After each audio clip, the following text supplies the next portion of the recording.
Hello students, paper first paper second पाश्चात्य दर्शन। आज हम चर्चा करेंगे अरस्तु के दर्शन में द्रव्य, जिसे सब्सटेंस भी कहा जाता है, के स्वरूप के ऊपर। अरस्तु ने प्लेटो के द्रव्य संबंधी अवधारणा का खंडन कर द्रव्य की एक नवीन अवधारणा प्रस्तुत की है। प्लेटो के मतानुसार प्रत्यय द्रव्य हैं क्योंकि वे नित्य तथा स्वतंत्र सत्य है।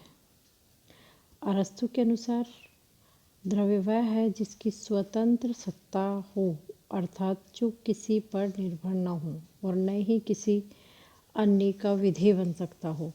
अरस्तु के अनुसार द्रव्य का प्रयोग उद्देश्य के लिए होता है। ये कभी किसी वस्तु का विधेय या गुण नहीं हो सकता। इसी आधार पर अरस्तु ये कहते हैं कि प्लेटो के प्रत्यय जो वस्तुतः सामान्य हैं वे द्रव्य नहीं हो सकते, क्योंकि सामान्य किसी एक वर्ग विशेष के विधेय मात्र है। सामान्य वस्तु विशेषों से पृथक अपनी स्वतंत्र सत्ता नहीं रख सकता। जिस प्रकार भारीपन को भारी वस्तुओं से पृथक नहीं किया जा सकता, उसी प्रकार मनुष्यत्व को मनुष्यों से पृथक नहीं किया जा सकता। अतः सामान्य द्रव्य नहीं है, क्योंकि वह वस्तु विशेष सापेक्ष है। सामान्य की भांति विशेष को भी द्रव्य नहीं कहा जा सकता, क्योंकि कोई भी वस्तु ऐसी नहीं है जो पूर्ण रूप से विशेष हो और सामान्य से रहित हो। जगत में कहीं भी शुद्ध रूप से जड़ तत्व नहीं है। अतः जड़ तत्व या मैटर भी द्रव्य नहीं है। विश्व की सभी वस्तुएं सामान्य से युक्त विशेष है। सामान्य और विशेष एक दूसरे से संबद्ध है, दोनों परस्पर आश्रित है। इन दोनों में से किसी को भी अलग अलग रूप में द्रव्य नहीं कहा जा सकता। अरस्तु के अनुसार द्रव्य वस्तुतः सामान्य और विशेष दोनों का यौगिक है। यह सामान्य युक्त विशेष है। अतः प्रत्येक विशिष्ट वस्तु द्रव्य है।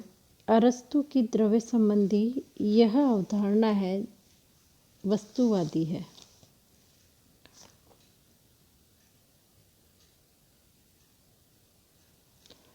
अरस्तु के अनुसार द्रव्य वास्तविक विशेष है जिसमें सामान्य की सत्ता अनुस्यूत रहती है।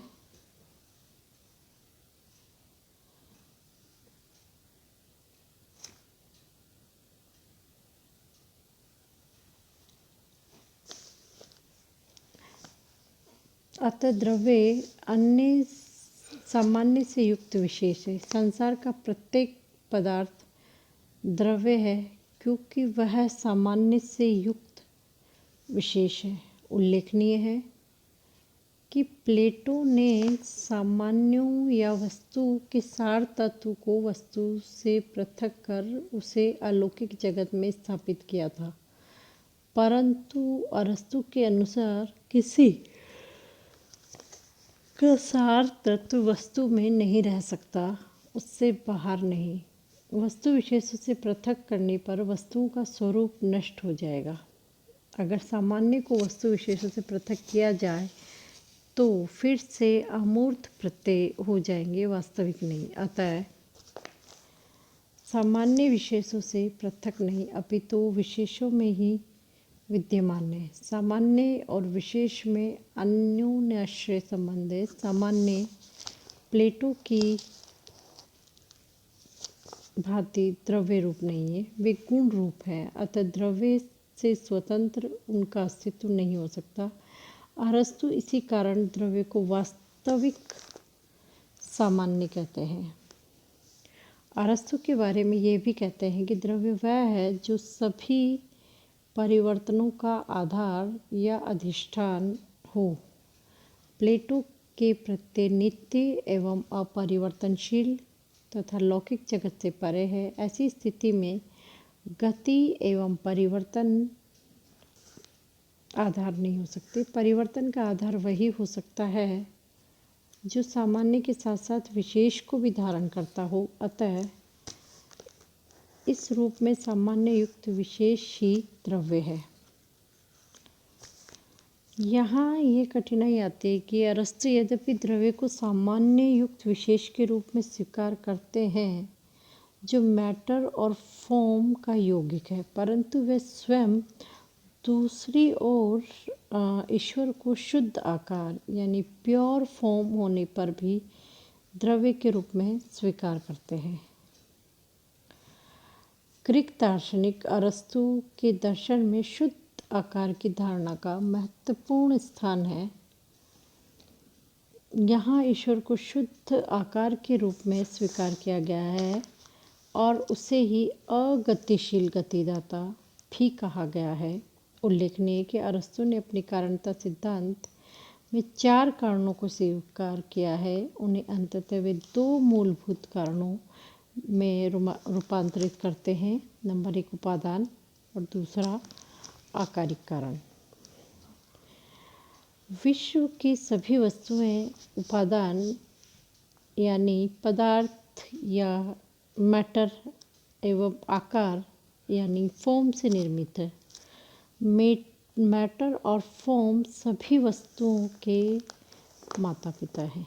मैटर में संभाव्यता है जबकि फॉर्म वास्तविकता से संबंधित है। अतः किसी वस्तु की उत्पत्ति का अर्थ है संभाव्यता का वास्तविकता में रूपांतरण।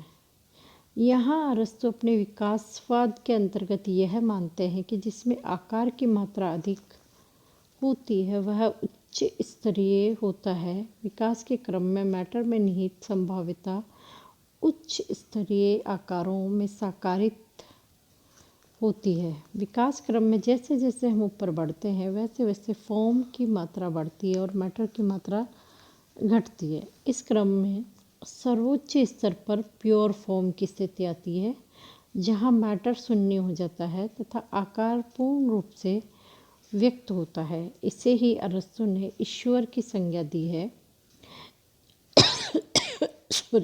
चूँकि यहाँ मैटर का कोई अंश नहीं होता अतः इसमें किसी प्रकार का परिवर्तन भी नहीं होता। इसे यहाँ अगतिशील गतिदाता कहा गया है। यह ईश्वर अनुभव जगत में न होकर अनुभवातीत है। यहाँ निर्वैयक्तिक ईश्वर की अवधारणा स्वीकार की गई है। यह ईश्वर ही विकासवाद का सर्वोच्च प्रयोजन है। इस प्रकार यहाँ ईश्वर को जगत का आकारिक, निमित्त एवं प्रयोजन कारण तीनों स्वीकार किया गया है। अब बात करते हैं अरस्तु के द्रव्य विचार की महत्ता की। अरस्तु ने स्वरूप यानी फॉर्म को अलौकिक जगत से हटाकर वस्तु विशेषों में निहित कर विश्व की महत्ता और गरिमा को पुनः स्थापित किया तथा अरस्तु के दर्शन में विकासवाद की जो रूपरेखा दिखाई देती है इसका गहरा प्रभाव बाद में लाइबनिज और हीगेल जैसे दार्शनिकों पर भी पड़ा।